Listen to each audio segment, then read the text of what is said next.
స్వామియే శరణమయ్యప్ప. కలియుగంలో భక్తులను కాపాడే ప్రత్యక్ష దైవం హరిహరసుతుడు మన అయ్యప్ప స్వామి.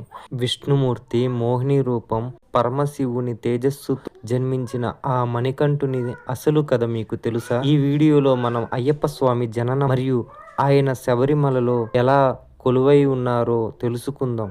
క్షీరసాగర మదనంలో అమృతాన్ని రాక్షసులకు దక్కకుండా చేయడానికి విష్ణుమూర్తి మోహిని రూపం ధరిస్తారు.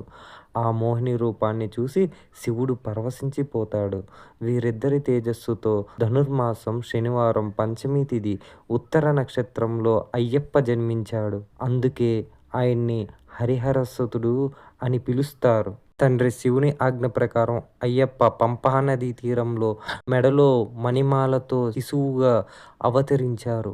సంతానం లేని పందలరాజు రాజశేఖరుడు ఆ బిడ్డను చూసి తన బిడ్డగా స్వీకరించారు. మెడలో మాణి ఉండటం వల్ల ఆయనకు మణికంఠుడు అని పేరు పెట్టారు.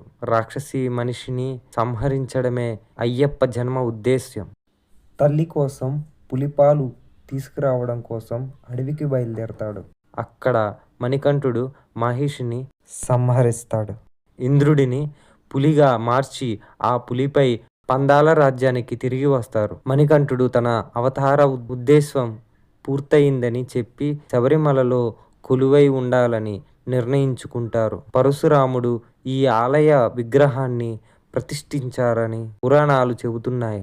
ఈ 18 మెట్లు 18 పురాణాలకు లేదా మనిషి జయించాల్సిన ఇంద్రియాలకు సంకేతం. మండల కాలం పాటు నిష్ఠతో దయచేసి ఇరుముడి కట్టుకొని స్వామియే శరణమయ్యప్ప అంటూ కొండను ఎక్కే భక్తులకు ఆ మణికంఠుడు ఎల్లప్పుడూ తోడుంటాడు. ఈ వీడియో మీకు నచ్చితే లైక్ చేయండి మరియు మీ మిత్రులకు షేర్ చేయండి.